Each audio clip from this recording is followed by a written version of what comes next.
son Dieu, soit avec lui, et qu'il monte. Esdras chapitre 1. La première année de Cyrus, roi de Perse, afin que s'accomplisse la parole de l'Éternel prononcée par la bouche de Jérémie, l'Éternel réveilla l'esprit de Cyrus, roi de Perse, qui fit faire de vive voix et par écrit cette publication dans tout son royaume. Ainsi parle Cyrus, roi des Perses, l'Éternel, le Dieu des cieux, m'a donné tous les royaumes de la terre, et il m'a commandé de lui bâtir une maison à Jérusalem en Juda. Qui d'entre vous est de son peuple? Que son Dieu soit avec lui, et qu'il monte à Jérusalem en Juda et bâtisse la maison de l'Éternel, le Dieu d'Israël. C'est le Dieu qui est à Jérusalem. Dans tout lieu où séjournent des restes du peuple de l'Éternel, les gens du lieu leur donneront de l'argent, de l'or, des effets, et du bétail, avec des offrandes volontaires pour la maison de Dieu qui est à Jérusalem. Les chefs de famille de Juda et de Benjamin, les sacrificateurs et les Lévites, tous ceux dont Dieu réveilla l'esprit, se levèrent pour aller bâtir la maison de l'Éternel à Jérusalem. Tous leurs alentours leur donnèrent des objets d'argent, de l'or, des effets, du bétail, et des choses précieuses, outre toutes les offrandes volontaires. Le roi Cyrus rendit les ustensiles de la maison de l'Éternel, que Nebuchadnezzar avait emportés de Jérusalem et placés dans la maison de son Dieu. Cyrus, roi de Perse, les fit sortir par Mithridate, le trésorier, qui les remit à Shebbatsar, prince de Juda. En voici le nombre, 30 bassins d'or, 1000 bassins d'argent, 29 couteaux, 30 coupes d'or, 410 coupes d'argent de second ordre, 1000 autres ustensiles. Tous les objets d'or et d'argent étaient au nombre de 5400. Shebbatsar remporta le tout de Babylone à Jérusalem, au retour de la captivité. Chapitre 2. Voici ceux de la province qui revinrent de l'exil, ceux que Nebuchadnezzar, roi de Babylone, avait emmenés captifs à Babylone, et qui retournèrent à Jérusalem et en Juda, chacun dans sa ville. Ils partirent avec Zorobabel, Josué, Néhémie, Seraja, Roélaja, Mardoché, Bilchan, Mispar, Bigaï, Rehum, Bana.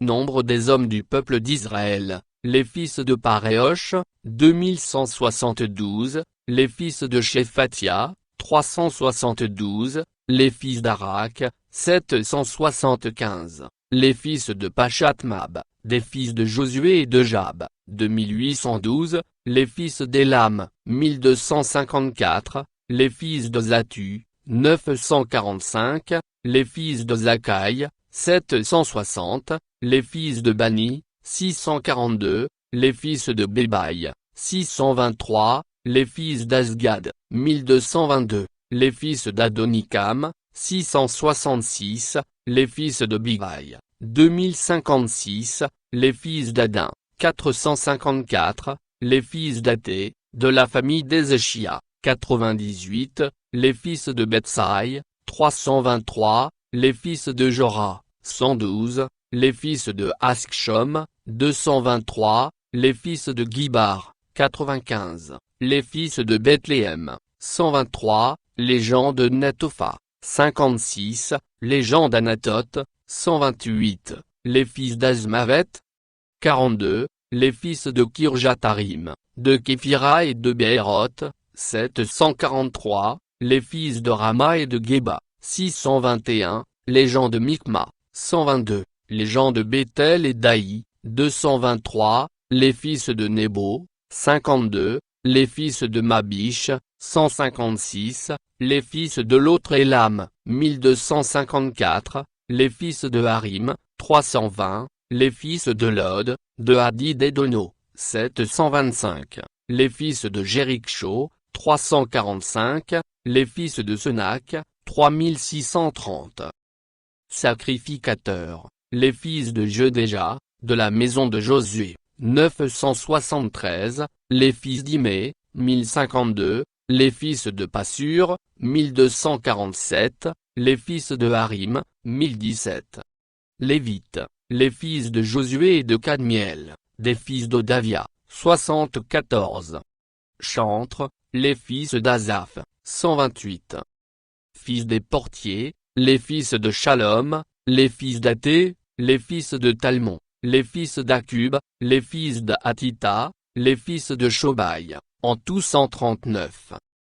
Néthiniens, les fils de Tsitcha, les fils de Hasufa, les fils de Tabaoth, les fils de Kéro, les fils de Siaa, les fils de Padon, les fils de Lebana, les fils de Hagaba, les fils d'Akub, les fils d'Agab, les fils de Shamlaï, les fils de Hanan, les fils de Guidel, les fils de Gachar, les fils de Riaja, les fils de Retsin, les fils de Nkoda, les fils de Gadzam, les fils d'Uza, les fils de Pazéa, les fils de Bézaï, les fils d'Asena, les fils de Meunion, les fils de Néphusim, les fils de Bakbuk, les fils de Hakufa, les fils d'Harur, les fils de Batslut, les fils de Meïda, les fils d'Arsha, les fils de Barko, les fils de Sisera, les fils de Tama, les fils de Netsia, les fils d'Hatifa. Fils des serviteurs de Salomon, les fils de Sotaï, les fils de Sopheret, les fils de Peruda, les fils de Jala, les fils de Darkon, les fils de Guidel, les fils de Shephatia, les fils d'Hatil, les fils de Pokeret-Hatsebaïm, les fils d'Ami. Total des Néthiniens et des fils des serviteurs de Salomon, 392. Voici ceux qui partirent de Tel Méla, de Tel Archa, de Kerubadan, et qui ne purent pas faire connaître leur maison paternelle et leur race, pour prouver qu'ils étaient d'Israël. Les fils de Delaja, les fils de Tobija, les fils de Nkoda, 652. Et parmi les fils des sacrificateurs, les fils d'Abaja, les fils d'Akot, les fils de Barziaï, qui avaient pris pour femme une des filles de Barziaï, le Galadite, et fut appelé de leur nom. Ils cherchèrent leur titre généalogique, mais ils ne les trouvèrent point. On les exclut du sacerdoce, et le gouverneur leur dit de ne pas manger des choses très saintes jusqu'à ce qu'un sacrificateur ait consulté l'Urim et le Tomim. L'assemblée tout entière était de 42 360 personnes, sans compter leurs serviteurs et leurs servantes, au nombre de 7 337. Parmi eux se trouvaient 200 chantres et chanteuses. Ils avaient 736 chevaux, 245 mulets, 435 chameaux, et 6720 ânes. Plusieurs des chefs de famille, à leur arrivée vers la maison de l'Éternel à Jérusalem, firent des offrandes volontaires pour la maison de Dieu, afin qu'on la rétablît sur le lieu où elle avait été. Ils donnèrent au trésor de l'œuvre, selon leurs moyens, 61 000 darics d'or, 5 000 mines d'argent, et 100 tuniques sacerdotales. Les sacrificateurs et les Lévites, les gens du peuple, les chantres, les portiers et les Néthiniens s'établirent dans leurs villes. Tout Israël habita dans ces villes. Chapitre 3. Le 7e mois arriva, et les enfants d'Israël étaient dans leurs villes. Alors le peuple s'assembla comme un seul homme à Jérusalem. Josué, fils de Jotsadak, avec ses frères les sacrificateurs, et Zorobabel, fils de Sheltiel, avec ses frères, se levèrent et bâtirent l'autel du Dieu d'Israël, pour y offrir des holocaustes, selon ce qui est écrit dans la loi de Moïse, homme de Dieu. Ils rétablirent l'autel sur ses fondements, quoiqu'il eussent à craindre les peuples du pays, et ils y offrirent des holocaustes à l'Éternel, les holocaustes du matin et du soir. Ils célébrèrent la fête des tabernacles, comme il est écrit, et ils offrirent jour par jour des holocaustes, selon le nombre ordonné pour chaque jour. Après cela, ils offrirent l'holocauste perpétuel, les holocaustes des nouvelles lunes et de toutes les solennités consacrées à l'Éternel, et ceux de quiconque faisait des offrandes volontaires à l'Éternel. Dès le premier jour du 7e mois, ils commencèrent à offrir à l'Éternel des holocaustes. Cependant les fondements du temple de l'Éternel n'étaient pas encore posés. On donna de l'argent aux tailleurs de pierre et aux charpentiers, et des vivres, des boissons et de l'huile aux Sidoniens et aux Tyriens, pour qu'ils amenassent par mer jusqu'à Japhos des bois de cèdre du Liban, suivant l'autorisation qu'on avait eue de Cyrus, roi de Perse. La seconde année depuis leur arrivée à la maison de Dieu à Jérusalem, au second mois, Zorobabel, fils de Shealtiel, Josué, fils de Jotsadak, avec le reste de leurs frères les sacrificateurs et les Lévites, et tous ceux qui étaient revenus de la captivité à Jérusalem, se mirent à l'œuvre et chargèrent les Lévites de 20 ans et au-dessus de surveiller les travaux de la maison de l'Éternel. Et Josué, avec ses fils et ses frères, Kadmiel, avec ses fils, fils du Juda, les fils d'Enadad, avec leurs fils et leurs frères les Lévites, se préparèrent tous ensemble à surveiller ceux qui travaillaient à la maison de Dieu. Lorsque les ouvriers posèrent les fondements du temple de l'Éternel, on fit assister les sacrificateurs en costume, avec les trompettes, et les Lévites, fils d'Asaph, avec les cymbales, afin qu'ils célébrassent l'Éternel, d'après les ordonnances de David, roi d'Israël. Ils chantaient, célébrant et louant l'Éternel par ses paroles, car il est bon, car sa miséricorde pour Israël durera toujours. Et tout le peuple poussait de grands cris de joie en célébrant l'Éternel, parce qu'on posait les fondements de la maison de l'Éternel. Mais plusieurs des sacrificateurs et des Lévites, et des chefs de famille âgés, qui avaient vu la première maison, pleuraient à grand bruit pendant qu'on posait sous leurs yeux les fondements de cette maison. Beaucoup d'autres faisaient éclater leur joie par des cris, en sorte qu'on ne pouvait distinguer le bruit des cris de joie d'avec le bruit des pleurs parmi le peuple, car le peuple poussait de grands cris dont le son s'entendait au loin. Chapitre 4 Les ennemis de Juda et de Benjamin apprirent que les fils de la captivité bâtissaient un temple à l'Éternel, le Dieu d'Israël.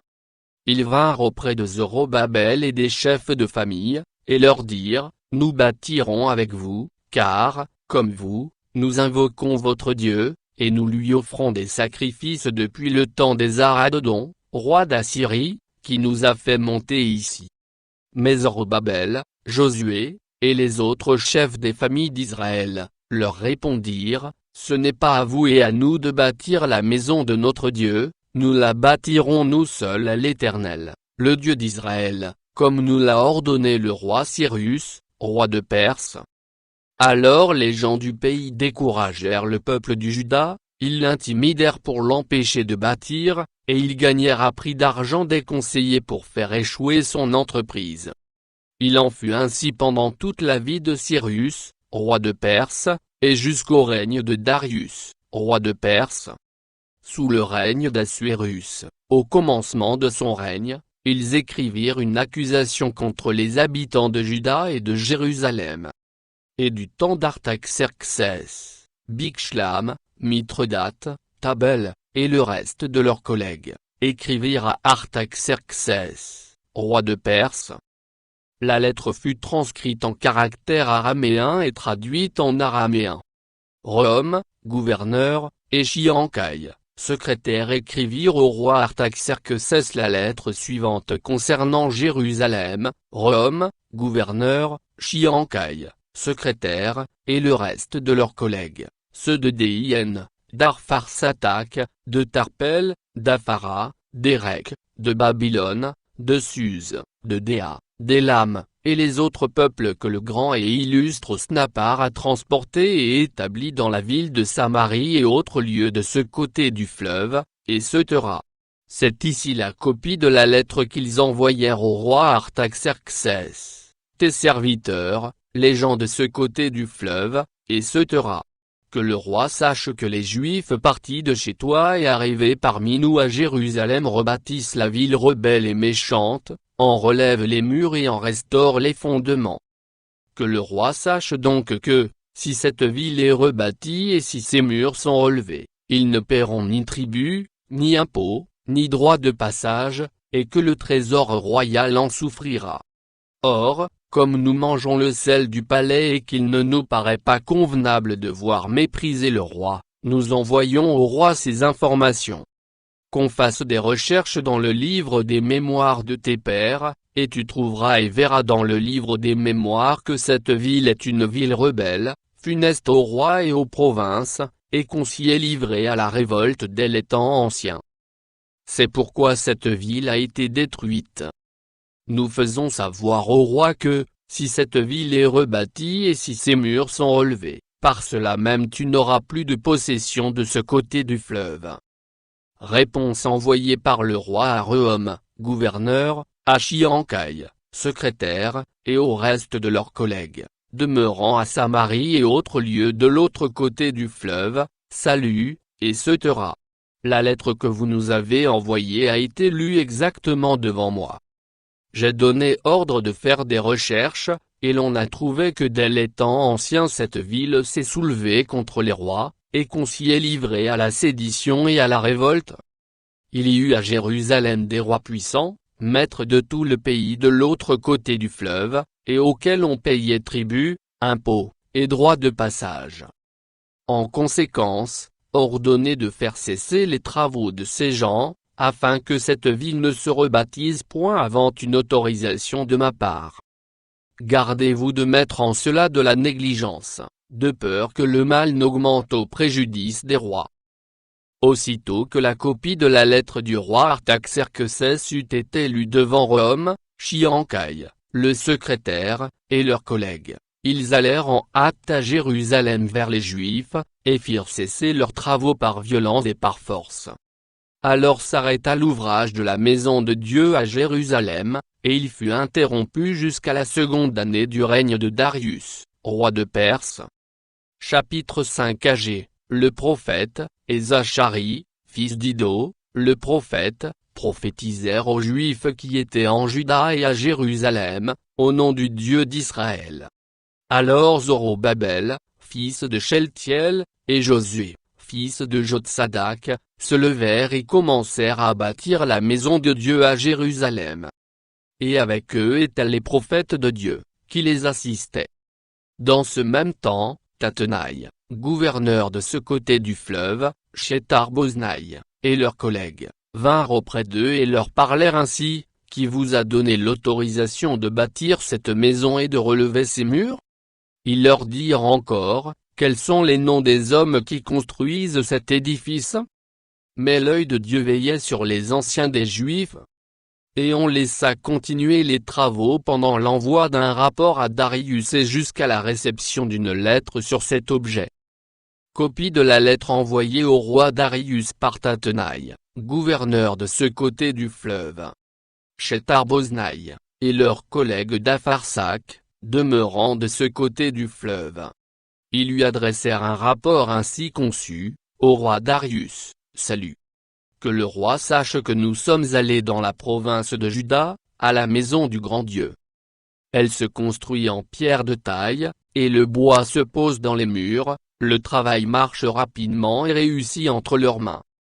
Nous avons interrogé les anciens, et nous leur avons ainsi parlé, qui vous a donné l'autorisation de bâtir cette maison et de relever ses murs? Nous leur avons aussi demandé leurs noms pour te les faire connaître, et nous avons mis par écrit les noms des hommes qui sont à leur tête. Voici la réponse qu'ils nous ont faite. Nous sommes les serviteurs du Dieu des cieux et de la terre, et nous rebâtissons la maison qui avait été construite il y a bien des années, un grand roi d'Israël avait bâti et achevé. Mais après que nos pères eurent irrité le Dieu des cieux, il les livra entre les mains de Nebuchadnezzar, roi de Babylone, le Chaldéen, qui détruisit cette maison et emmena le peuple captif à Babylone. Toutefois, la première année de Cyrus, roi de Babylone, le roi Cyrus donna l'ordre de rebâtir cette maison de Dieu. Et même le roi Cyrus ôta du temple de Babylone les ustensiles d'or et d'argent de la maison de Dieu, que Nebuchadnezzar avait enlevés du temple de Jérusalem et transportés dans le temple de Babylone. Il les fit remettre au nommé Shebatsar, qu'il établit gouverneur, et il lui dit, prends ces ustensiles, va les déposer dans le temple de Jérusalem, et que la maison de Dieu soit rebâtie sur le lieu où elle était. Ce Shebatsar est donc venu, et il a posé les fondements de la maison de Dieu à Jérusalem. Depuis lors jusqu'à présent elle se construit, et elle n'est pas achevée. Maintenant, si le roi le trouve bon, que l'on fasse des recherches dans la maison des trésors du roi à Babylone, pour voir s'il y a eu de la part du roi Cyrus un ordre donné pour la construction de cette maison de Dieu à Jérusalem. Puis, que le roi nous transmette sa volonté sur cet objet. Chapitre 6 Alors le roi Darius donna ordre de faire des recherches dans la maison des archives où l'on déposait les trésors à Babylone. Et l'on trouva à Achmeta, capitale de la province de Médie, un rouleau sur lequel était écrit le mémoire suivant: la première année du roi Cyrus. Le roi Cyrus a donné cet ordre au sujet de la maison de Dieu à Jérusalem, que la maison soit rebâtie, pour être un lieu où l'on offre des sacrifices, et qu'elle ait des solides fondements. Elle aura 60 coudées d'auteur, 60 coudées de largeur, 3 rangées de pierres de taille et une rangée de bois neuf. Les frais seront payés par la maison du roi. De plus, les ustensiles d'or et d'argent de la maison de Dieu, que Nebuchadnezzar avait enlevés du temple de Jérusalem et transportés à Babylone, seront rendus, transportés au temple de Jérusalem à la place où ils étaient, et déposés dans la maison de Dieu. Maintenant, Tattenaï, gouverneur de l'autre côté du fleuve, Shethar-Boznaï, et vos collègues d'Apharsac, qui demeurez de l'autre côté du fleuve, tenez-vous loin de ce lieu. Laissez continuer les travaux de cette maison de Dieu, que le gouverneur des Juifs et les anciens des Juifs la rebâtissent sur l'emplacement qu'elle occupait. Voici l'ordre que je donne touchant ce que vous aurez à faire à l'égard de ces anciens des Juifs pour la construction de cette maison de Dieu. Les frais, pris sur les biens du roi provenant des tribus de l'autre côté du fleuve, seront exactement payés à ces hommes, afin qu'il n'y ait pas d'interruption. Les choses nécessaires pour les holocaustes du Dieu des cieux, jeunes taureaux, béliers et agneaux, froment, sel, vin et huile, seront livrés, sur leur demande, aux sacrificateurs de Jérusalem, jour par jour et sans manquer, afin qu'ils offrent des sacrifices de bonne odeur au Dieu des cieux et qu'ils prient pour la vie du roi et de ses fils. Et voici l'ordre que je donne touchant quiconque transgressera cette parole: on arrachera de sa maison une pièce de bois, on la dressera pour qu'il y soit attaché, et l'on fera de sa maison un tas d'immondices. Que le Dieu qui fait résider en ce lieu son nom renverse tout roi et tout peuple qui étendra la main pour transgresser ma parole, pour détruire cette maison de Dieu à Jérusalem. Moi, Darius, j'ai donné cet ordre. Qu'il soit ponctuellement exécuté. Tattenaï, gouverneur de ce côté du fleuve, Shethar-Boznaï, et leurs collègues, se conformèrent ponctuellement à cet ordre que leur envoya le roi Darius. Et les anciens des Juifs bâtirent avec succès, selon les prophéties d'Agé, le prophète, et de Zacharie, fils d'Iddo, ils bâtirent et achevèrent, d'après l'ordre du Dieu d'Israël, et d'après l'ordre de Cyrus, de Darius, et d'Artaxerxès, roi de Perse. La maison fut achevée le 3e jour du mois d'Adar, dans la 6e année du règne du roi Darius. Les enfants d'Israël, les sacrificateurs et les Lévites, et le reste des fils de la captivité, firent avec joie la dédicace de cette maison de Dieu. Ils offrirent, pour la dédicace de cette maison de Dieu, 100 taureaux, 200 béliers, 400 agneaux, et, comme victime expiatoire pour tout Israël, 12 boucs, d'après le nombre des tribus d'Israël. Ils établirent les sacrificateurs selon leur classe et les Lévites selon leur division pour le service de Dieu à Jérusalem, comme il est écrit dans le livre de Moïse. Les fils de la captivité célébrèrent la Pâque le 14e jour du premier mois. Les sacrificateurs et les Lévites s'étaient purifiés de concert, tous étaient purs, ils immolèrent la Pâque pour tous les fils de la captivité, pour leurs frères les sacrificateurs, et pour eux-mêmes. les enfants d'Israël revenus de la captivité mangèrent la Pâque, avec tous ceux qui s'étaient éloignés de l'impureté des nations du pays et qui se joignirent à eux pour chercher l'Éternel, le Dieu d'Israël. Ils célébrèrent avec joie pendant 7 jours la fête des pains sans levain, car l'Éternel les avait réjouis en disposant le roi d'Assyrie à les soutenir dans l'œuvre de la maison de Dieu, du Dieu d'Israël.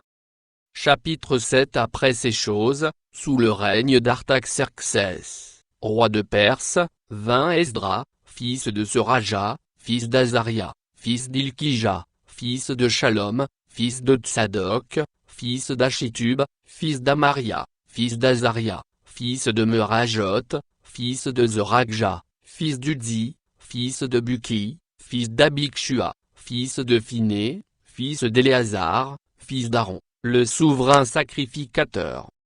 Cet Esdras vint de Babylone, c'était un scribe versé dans la loi de Moïse, donnée par l'Éternel, le Dieu d'Israël.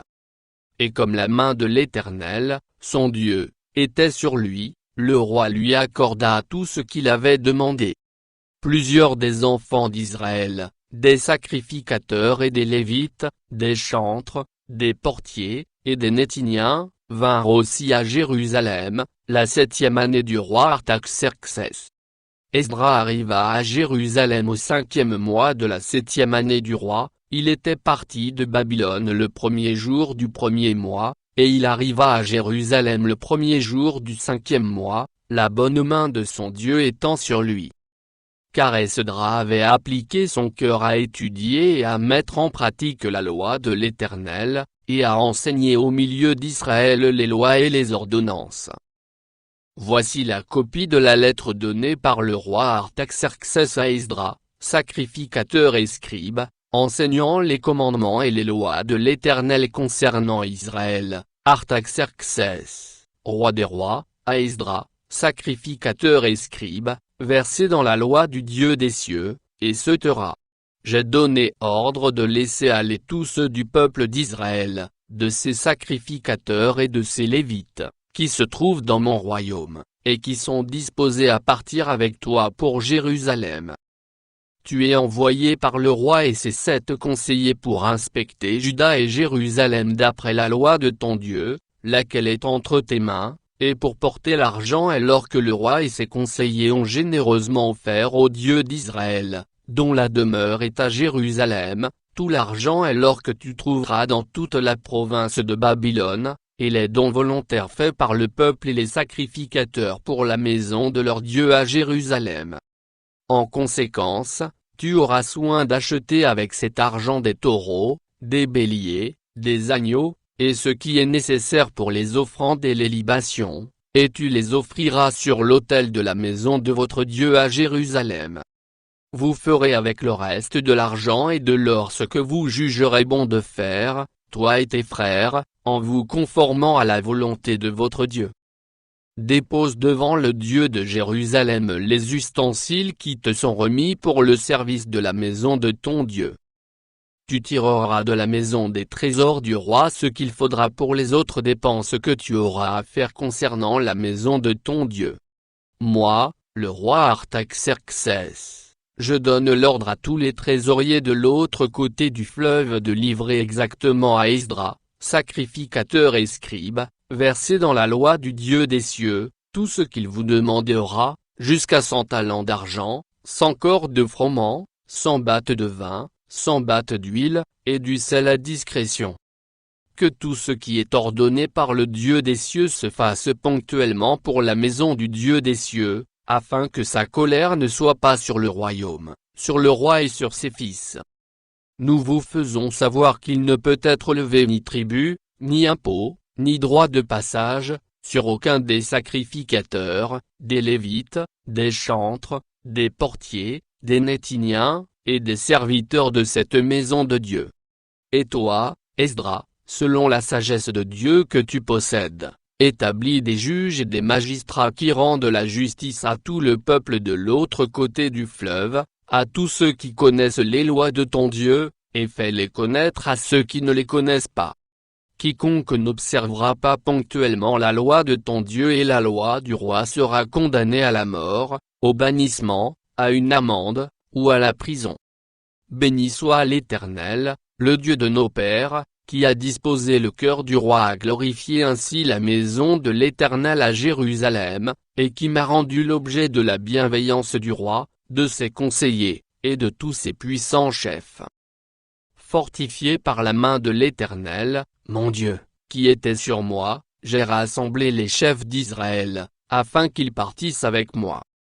Chapitre 8. Voici les chefs de famille et les généalogies de ceux qui montèrent avec moi de Babylone, sous le règne du roi Artaxerxès. Des fils de Phiné, Gershom, des fils d'Ithamar, Daniel, des fils de David, Hattush, des fils de Shekania, des fils de Paréosh, Zachari, et avec lui 150 mâles enregistrés, des fils de Pachamab, Eljoénaï, fils de Zorakja, et avec lui 200 mâles, des fils de Shekania, le fils de Jachaziel, et avec lui 300 mâles, des fils d'Adin, Ebed, fils de Jonathan, et avec lui 50 mâles, des fils d'Élam, Ésaïe, fils d'Athalia, et avec lui 70 mâles, des fils de Shephatia, Zobadia, fils de Michaël, et avec lui 80 mâles, des fils de Jab, Abdia, fils de Joël, et avec lui 218 mâles, des fils de Shelomith, le fils de Josiphia, et avec lui 160 mâles, des fils de Bébaï, Zachari, fils de Bébaï, et avec lui 28 mâles, des fils d'Azgad, Joshanan, fils d'Akatan, et avec lui 110 mâles, des fils d'Adonikam, les derniers, dont voici les noms, Eliphélet, Jeuel et Shemaéja, et avec eux 60 mâles, des fils de Bigaï, Utaï et Zabud, et avec eux 70 mâles. Je les rassemblai près du fleuve qui coule vers Ava, et nous campâmes là 3 jours. Je dirigeai mon attention sur le peuple et sur les sacrificateurs, et je ne trouvai là aucun des fils de Lévi. Alors je fis appeler les chefs Élisir, Ariel, Shemaéja, Nathan, Jarib, Nathan, Zachari et Meshulam, et les docteurs Jojarib et Nathan. Je les envoyai vers le chef Iddo, demeurant à Cassifia, et je mis dans leur bouche ce qu'ils devaient dire à Iddo et à ses frères les Nétiniens qui étaient à Cassifia, afin qu'ils nous amenassent des serviteurs pour la maison de notre Dieu. Et, comme la bonne main de notre Dieu était sur nous, ils nous amenèrent Chérébia, homme de sens, d'entre les fils de Machli, fils de Lévi, fils d'Israël, et avec lui ses fils et ses frères, au nombre de 18, Achabia, et avec lui Ésaïe, d'entre les fils de Merari, ses frères et leurs fils, au nombre de 20, et d'entre les Nétiniens, que David et les chefs avaient mis au service des Lévites, 220 Nétiniens, tous désignés par leur nom. Là, près du fleuve d'Ahava, je publiai un jeûne d'humiliation devant notre Dieu, afin d'implorer de lui un heureux voyage pour nous, pour nos enfants, et pour tout ce qui nous appartenait. J'aurais eu honte de demander au roi une escorte et des cavaliers pour nous protéger contre l'ennemi pendant la route, car nous avions dit au roi, la main de